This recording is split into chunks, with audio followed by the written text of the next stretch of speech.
Peace or war, your choice. That's how we get started. So I'm quickly just going to say I was planning on doing this on my iPad, but it looked like my crumb snatcher done did something to it that is not charging. So I had to use my phone. And I used the headphones because I feel like I could count on the volume on that. It'll sound a little better. So no matter how it look, it's not about the look. It's about what we about to talk about. Okay, so let's focus on that. I believe that this is a good message. And that's right along the lines with the message because I plan to do it a certain way. I even made full out notes of my video on my phone, and now I can't get to them because it's on my phone. I was trying to make it more streamlined so I will stay focused and not be all over the place. However, that was my plan. But one of my points of this video that was in my notes was it's a saying that goes, we plan and God plans, but God is the best of planners. That's a fact. So it's the same thing. I had my plan of how I was going to do it, and if that was the way it was supposed to go, it would have went that way. It would have gone that way. Excuse my grammar. So we just going to do it like this. I'm going to have to be off the cuff with it. So you see the title of the video.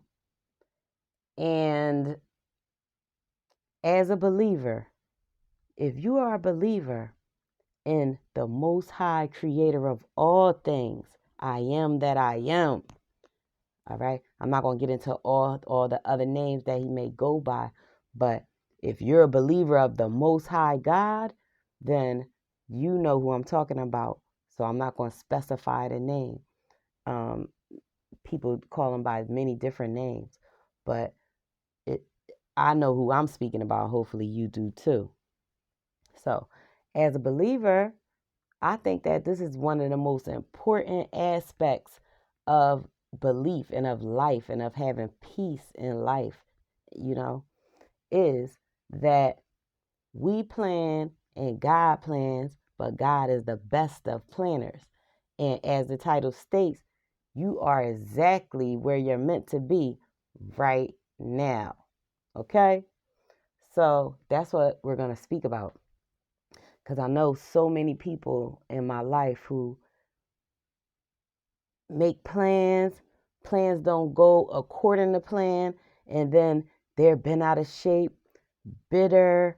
I'm talking about for life, for years. Things didn't go this way.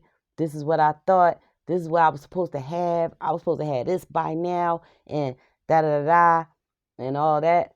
So this is an important point right here. You can sit out there and plan. Say, for instance, somebody plans out that I'm going to go to school for this. I'm going to have this career. I'm going to be in my career by such and such an age. And then I'm going to buy a house out the suburbs, out the city.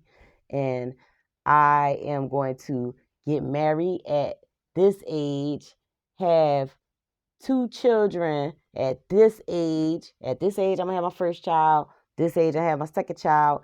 And, maybe younger children will be like, I'm going to have a boy and a girl. You wouldn't think that older people with sense would do that, but they do too sometimes. But that just goes to the point even more of people making plans of things that they are not in control of. It's fine to have goals and a plan of the way you want to reach your goals and things like that. But when things take a twist or a turn or unexpected turn, then you got to roll with it and not sit up here and stew and mourn over what didn't necessarily go the way that you thought it was supposed to go, right? So, for example, I had this example in my notes about, say, the person who just made out those plans that I was speaking of, like about I'm gonna have my career by this age and this is gonna be my career. So they go to school for that. Then once they get out of school and they get ready to go to work, say for instance, that job is flooded and there are no jobs in that particular career. So now they have to take a different job for which they didn't necessarily specifically go to school for. So it may say it's paying tens of thousands of dollars less, right? Tens of thousands of dollars less. So now the plans done switched up. So of course, as a human being, I could see you mourning it, about that, and that's less than what you were planning on making. That's not what you were planning on doing, and everything like that.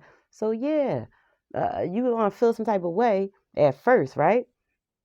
But you don't even know the background of why it didn't go that way. So picture you would have got that job, right?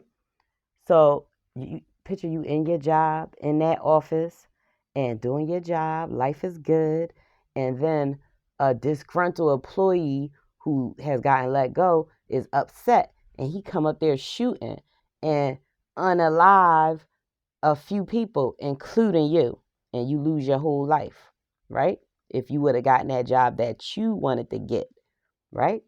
But God switched the plan up for it to save your life, and you don't even know that. So you steady at your other job, still mad. Every day you walk in there mad. Every day you driving up there, you thinking about how I'm not even supposed to be doing this, man. I'm not even making the bread I'm supposed to make, man. Blah, blah, blah, blah, blah, this, that, and the third. No. You don't know what's going on behind the scenes and why differences occur. You know what I mean?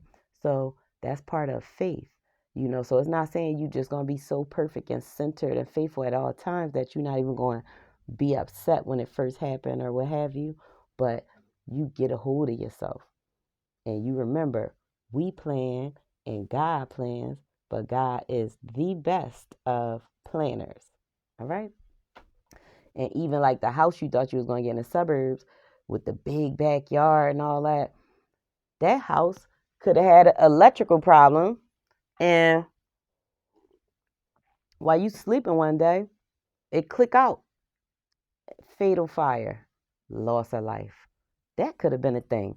But instead, you was directed to this little house over there with the little backyard that you not feeling and this, that, and the third. Picture you end up striking oil in that little backyard, like the Clampets, like Beverly Hillbillies out this joint, and you rich. You see what I mean? It could go all different ways. We plan and God is the best of planners. So I just wanted to give that point regarding circumstances in life don't always work out like you thought it was going to work out. But what you going to do? Be bitter, be upset, let it consume you. You keep stewing on it. Where's your peace? Where's your peace going to be at?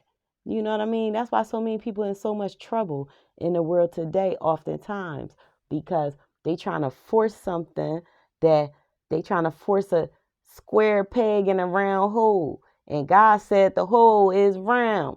And you can't do that. You know what I mean? So going against nature, going against the natural way of things, and you going against God's will? Really? Okay. So I'm not saying it's easy. I'm not saying you're not gonna have your moments, but just remember that. So I have another aspect of it. And this is gonna be so interesting. I really hope that people watch this because it's very this little story is real interesting. So this is in the lines of losing a loved one. Now that's deep, right? That's deep. Everybody look at that like, oh no, you always gonna be upset over that, and you always gonna be like, nah, they weren't supposed to go, this, that, and the third. Now, I've lost loved ones very dear to me that I love down to this day, to the moon and back, will always love and will always miss, right? And never thought they'd be gone. But it does happen. So you mourn your loved ones, you know what I mean? But at the end of the day, we plan and God plans, and God is the best of planners. Okay? So I'm gonna give you this example. How people look at a loss of life as always bad because you miss that person and you love that person. But you don't know the plan behind that, right?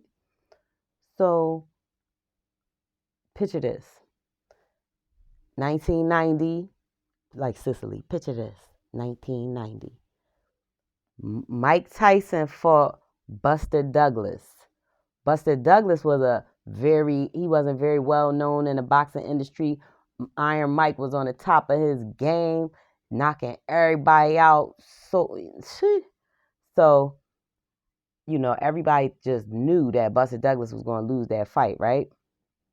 Even on the newspaper in Philly, the newspaper had, back then they used to have like both of them standing next to each other. So they had Mike Tyson over here, Buster Douglas over here.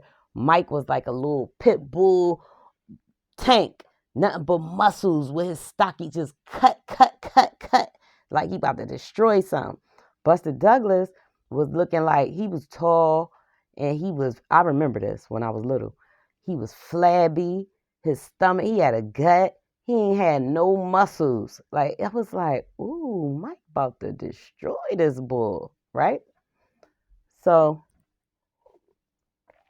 Buster Douglas' mom passed away right before the fight. And he beat Mike Tyson and became the heavyweight champion of the world. Okay? Unexpectedly shocked the world. And he credited that his mom passed as to why he won that fight. Right? And he was so, you get sometimes you never know things that can motivate you or what can happen. And shoot, his mom, and on the other side, might have been telling him like, yo, son, duck, left, right. Oh, he about to hit you with a hook. Because they could do some stuff on that side. But regardless, his mom passed. He won the fight. So picture this scenario. Sometimes, I was saying, when people pass, it could affect other people's lives in miraculous ways and great ways. So yes, you lose somebody, but it's ripple effects that can happen for actual good, right?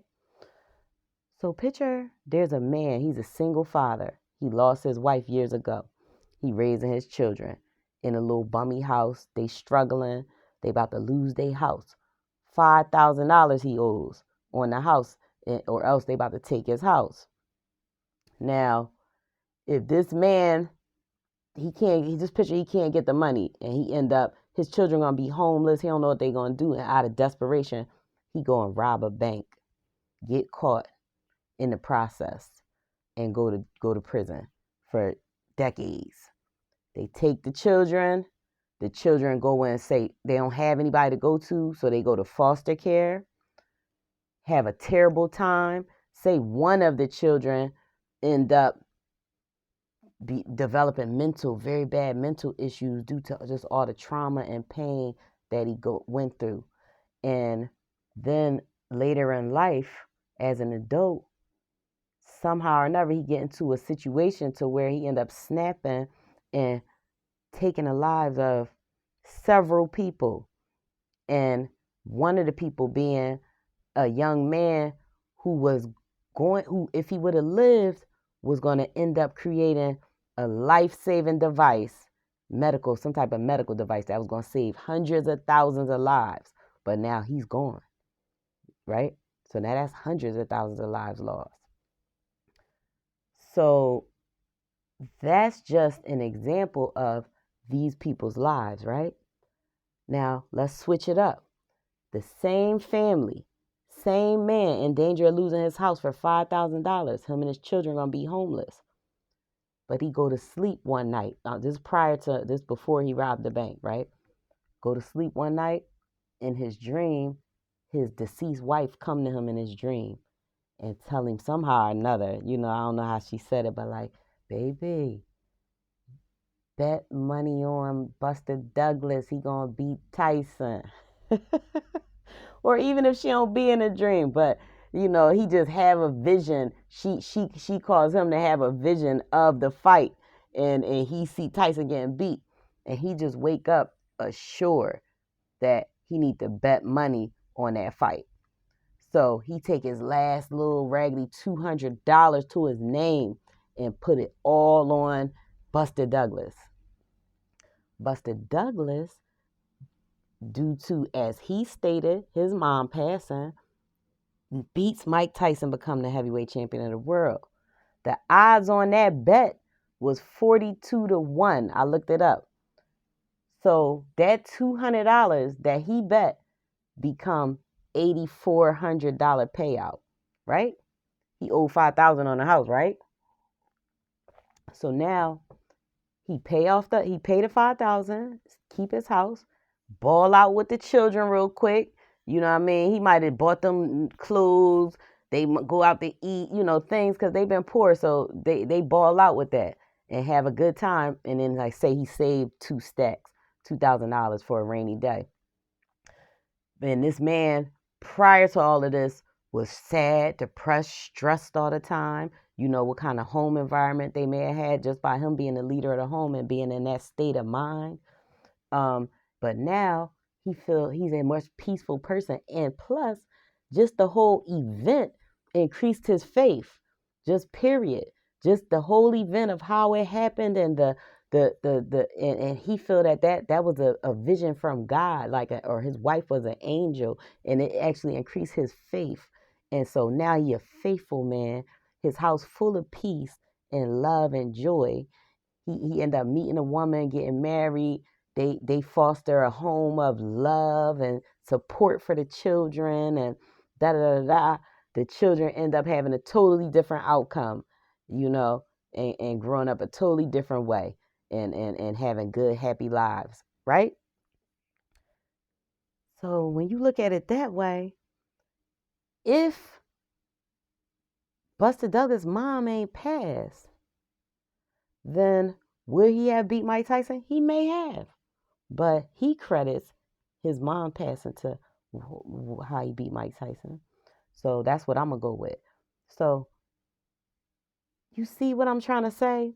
That her death, although sad, and I know Buster Douglas, he may have, if he could keep his mom here, he may not even wanted the belt. He might give it all back. But we not talking about that. We talking about we plan and God plans, and God is the best of planners. So that wasn't up to him. It's a time for everything. What's that Galatians chapter 3? I think the passage about it's a time for everything. It's a time for death. And see how that her one death end up preventing that other guy from dying who was going to save hundreds of thousands of people's lives. Save that family's life. You know what I mean? Changed everything, the whole trajectory of their lives and how they going to approach the world now and just different people. So I'm just saying that to say that even the loss of a loved one or a death, that's not even something to stew over forever, to continue to mourn and just you climbing in a coffin with them, because it was a reason. If it wasn't meant to happen, the Most High wouldn't have allowed it. That's just like any of those decisions in your life that I'm talking about, that or the changes of events or unexpected things or things don't go according to plan. If it wasn't meant to happen that way, it would not have happened. The Most High is in control at the end of the day. Even if he allow the enemy to come step in and shake something up and make something and put you through all type of affliction and da da da da da. If the Most High allow it, then if it happened, the Most High allowed it to happen for a reason. And oftentimes we rise through affliction.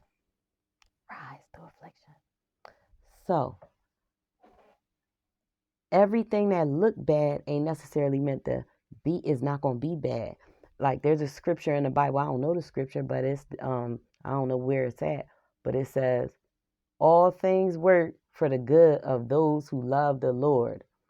So if you love the Most High, you respect and you have faith, then every little thing that's happening in your life, if you can have the faith to know that no matter how it may seem at first, it all works for your good. It's going to be something better for you, or even if it's something that's bad, that's hard and is tough and it's not easy to get through, at the end of the day, it's going to teach you some type of lessons that you need that's going to end up bettering you or bettering the world. You know what I mean? So that's why I titled this, You Are Exactly Where You're Supposed to Be Right Now. Because no matter what, just don't harp over the past and over things that you wanted that you ain't get, and places that you wanted to go, things you wanted to have. I wanted this at this age. I wanted that at that age. If you keep on like that and you don't learn to know that things happen for a reason, every single thing, no coincidence. And you not that special that you done surprise God with a thing, baby. Remember that. So I believe I got my points across and stuff like that. So I just wanted to come through real quick with the little video. And thank you for anyone who's watched. And I hope that you get a good word out of this and some encouragement to go about your journey. All right. All right, y'all. Peace or war. Yeah. Choice.